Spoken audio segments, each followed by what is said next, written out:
Hey guys, tonight we're driving the 2024 Lexus TX F-Sport Performance Luxury. The last time I drove one of these was out at the launch event in Austin, Texas. I've spent a few days with this here in Michigan, and I figured we'd do a POV night drive tonight, give you guys some night driving impressions and some thoughts on what this TX 500H has been like to live with.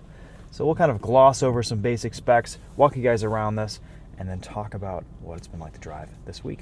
Let's start on the outside. It's kind of a misty, rainy December night. We have 22-inch wheels, 366 horsepower from a 2.4 turbo and a hybrid powertrain. This is all-wheel drive. It has rear-wheel steer. Some pretty nice features inside and out.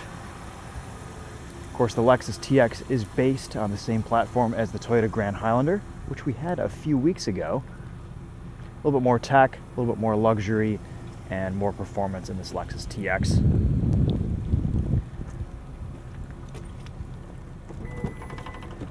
The big selling point with the Lexus TX is its interior space and its family-friendly packaging.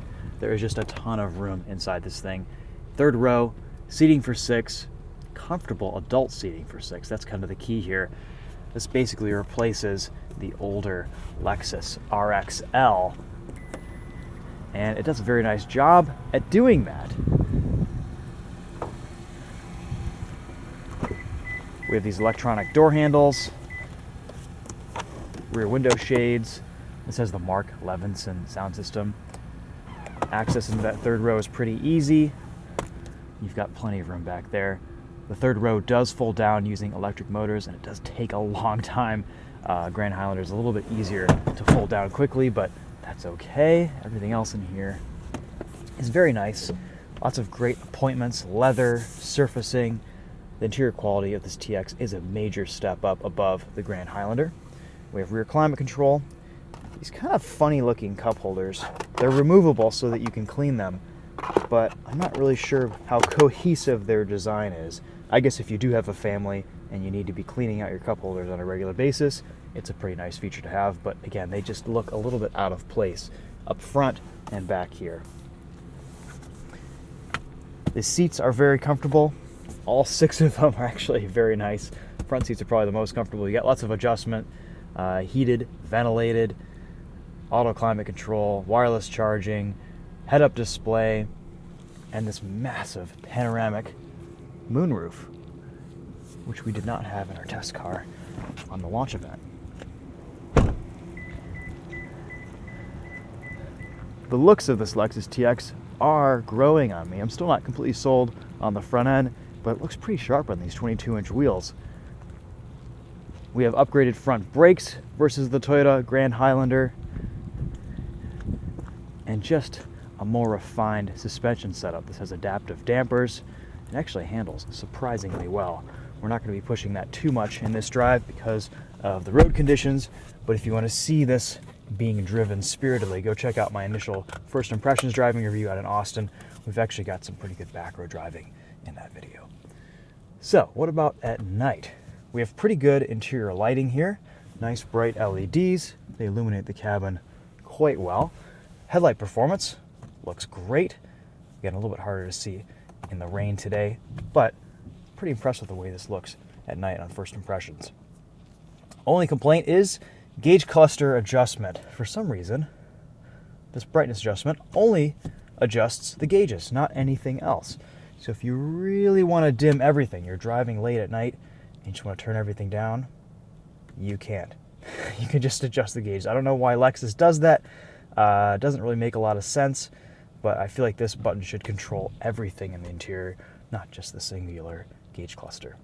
And then normally we would have some buttons here for seat memory, but I pushed them earlier this week and they fell into the dash.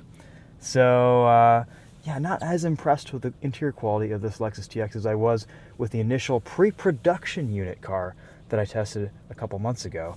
We've got some rattles and shakes from behind the infotainment screen. This driver's seat is rattling a little bit. I'm going to chalk all those issues up to this specific vehicle, but still a disappointment to see that in a $72,000 luxury SUV.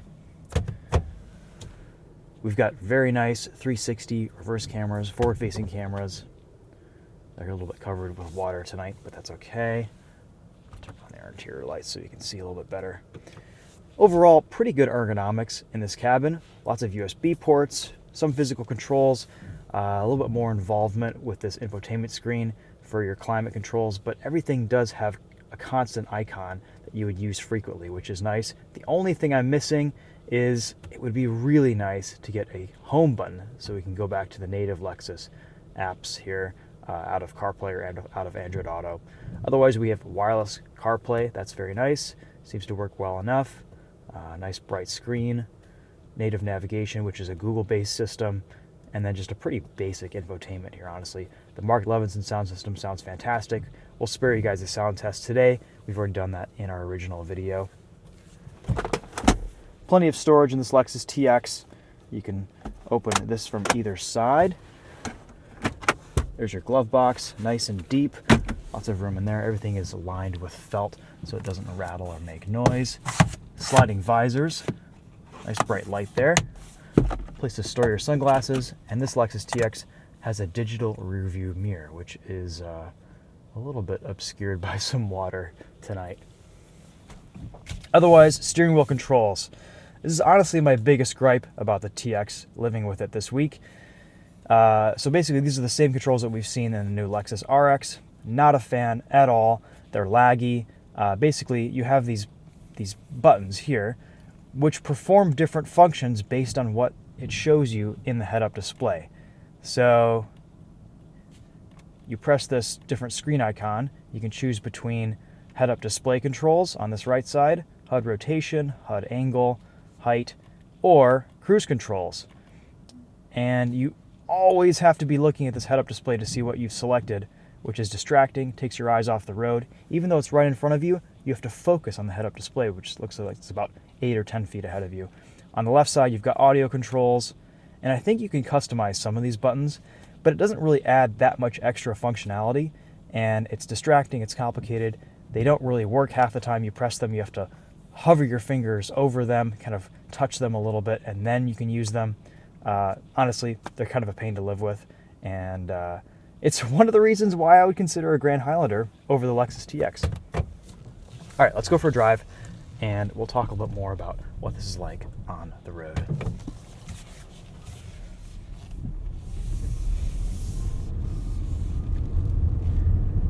So we are in the F Sport Performance, which rides a little bit firmer than the regular Lexus TX, but it's not punishing or not too stiff for something like this. If anything, the extra dynamic driving enjoyment here is well worth the sacrifice in ride quality. And you're not really sacrificing that much. Even on the 22-inch wheels, this is super quiet, very comfortable over bumps. Steering feels nice and responsive. This car actually is surprisingly sharp, especially when you compare it to the Grand Highlander or even just the regular Highlander, especially with that rear wheel steer. It's really quite a pleasure to drive. This powertrain is super torquey, very, very responsive. That's one thing that Lexus and Toyota does such a great job with their hybrid powertrains, is the responsiveness. It's just awesome. Power and torque comes on immediately. The 6-speed auto is just perfectly tuned. And even though you're paying over $70,000 for a 4-cylinder, it really does deliver on the power front. And I think it's just a very smooth, luxurious driving experience. Pretty quick too. Brakes feel nice. Good pedal feel. There's that rattle from behind the infotainment screen.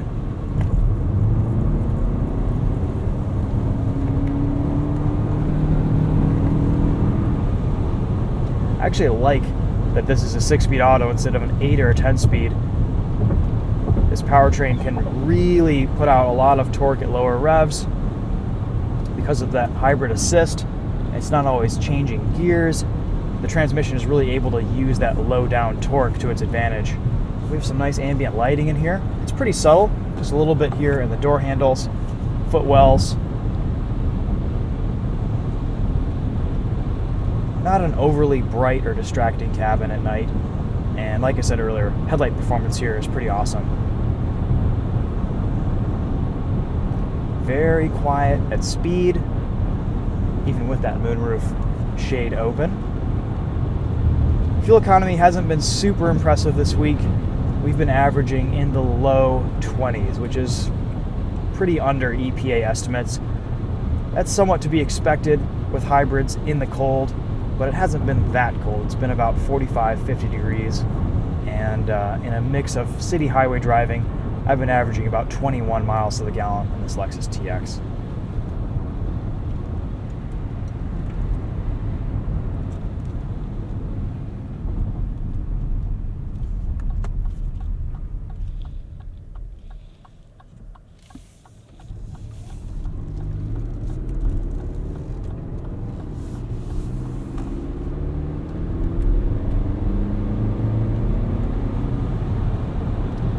All right, so while we're cruising here on the highway, let's enable cruise control.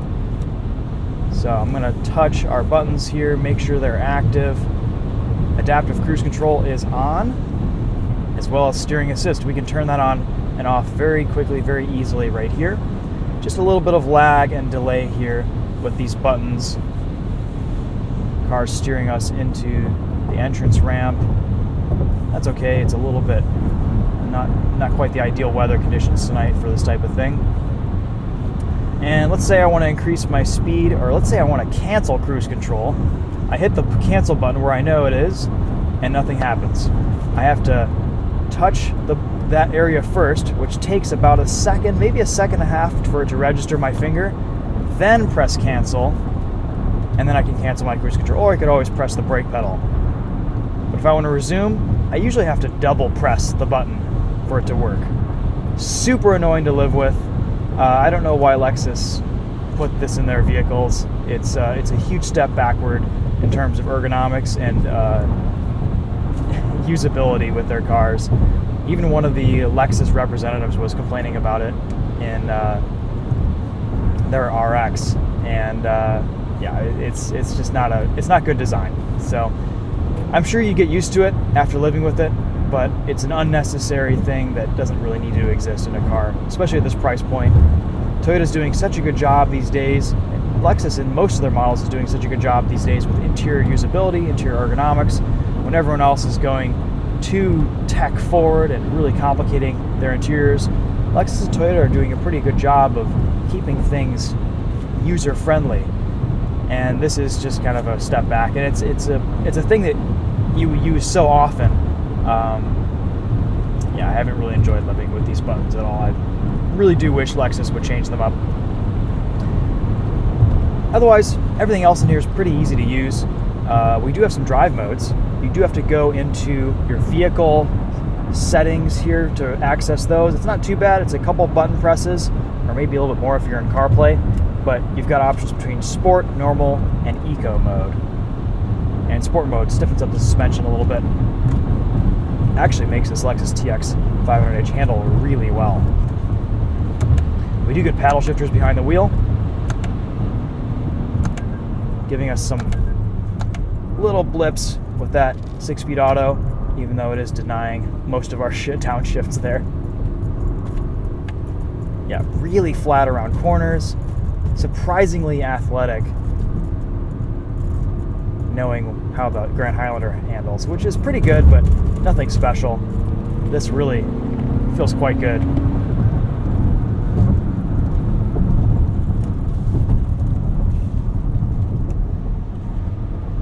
Pretty bumpy section of road here. Even in sport mode, with the suspension stiffened up, it handles it all on stride.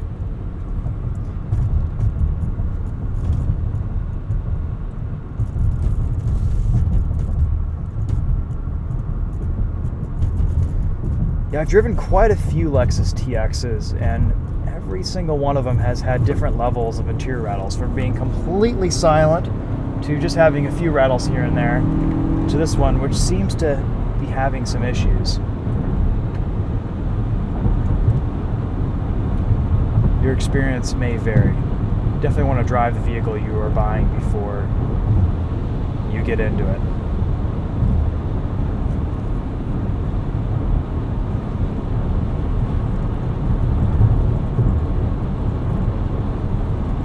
Auto high beams engaging here.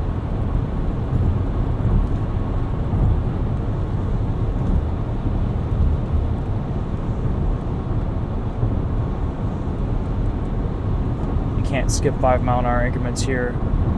Toyota Lexus usually does that. You just have to hold the button or fast press to increase your speed.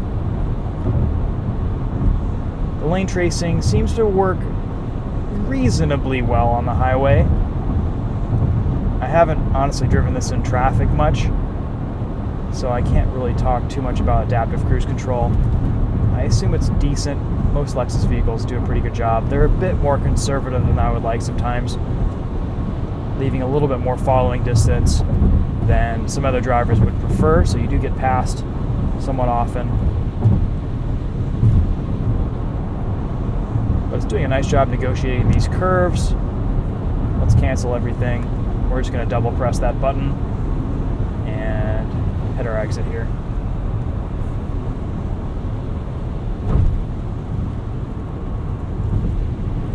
I do like how in the gauge cluster it shows you when you're putting your brake lights on. You get these two little red dashes that show up. That's kind of neat. So, some final thoughts. Overall, a very comfortable, luxurious, spacious, and usable vehicle to live with this week. This F-Sport performance is probably my favorite Lexus TX to drive. It just offers so much more dynamic driving enjoyment over the Grand Highlander. It handles so much better. It feels just more luxurious, nicer. It really does drive great. It's a pretty impressive package. And I wasn't as impressed with the TX350. I feel like at that point, you might just be better served to get a Grand Highlander, if I'm being honest, save a little bit of money. But this TX500H, if you can spend the extra money, over $70,000 here, it might be worth it. It is a very impressive driving vehicle. It's a lot more spacious than the RX. It's actually a very big interior. Feels a little bit bigger even than the LX600. Because this isn't a body-on-frame SUV, the packaging here really gives you a lot of interior room. And the RX was never quite a usable 3-row SUV. It's pretty cramped in the back, especially that third row. And this actually, you can seat 6 quite comfortably.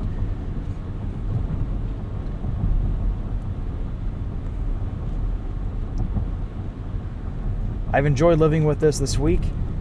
Ultimately, I think the Grand Highlander is probably the better choice for most buyers. You can save quite a bit of money. You still get a lot of the amenities, the features. You don't have to deal with a couple annoying issues with this TX with the steering wheel buttons and the fewer physical controls. But if you want that extra Lexusness, that extra driving enjoyment, that extra luxuriousness and refinement that you see in Lexus vehicles, this TX is a very nice way to spend some money and spend some time behind the wheel. It is a very, very comfortable place to be. A little bit disappointed with the shakes and rattles in this test car this week, but again, it's not something I've experienced in a lot of the other TXs that I've driven. So we'll wrap up the video there with those thoughts. We'll just kind of take you through downtown here, show you guys some of the Christmas lights. It was Christmas yesterday, so that's why the roads are completely devoid of traffic. Everyone is sleeping. It's also almost 4 in the morning, so that kind of all adds up. You can quickly enable or disable the auto high beams. Just tap the turn signal indicator on the end there.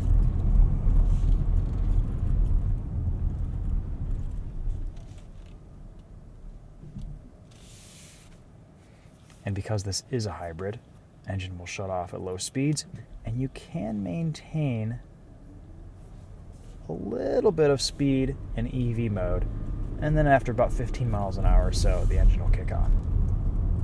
Very, very smooth transition between hybrid and gasoline, or electric and gasoline power.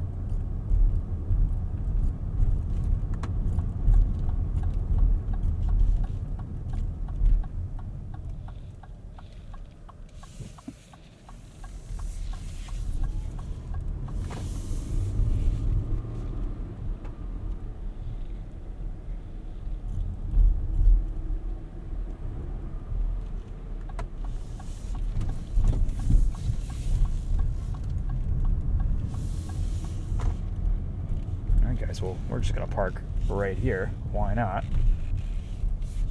And then I'll wrap up this video. We can see our parking view with a press of a button. That is nice. Lexus has given us the important stuff with physical controls. Ooh, and I like how you can see underneath the vehicle as you're parking. This will also park itself, but that's usually not a feature I mess around with too much. Kind of freaks me out, the car doing everything. All right, guys. Those are some night driving impressions on the Lexus TX 500h F-Sport Performance Luxury. Thanks so much for watching. We'll see you in the next video. Take care.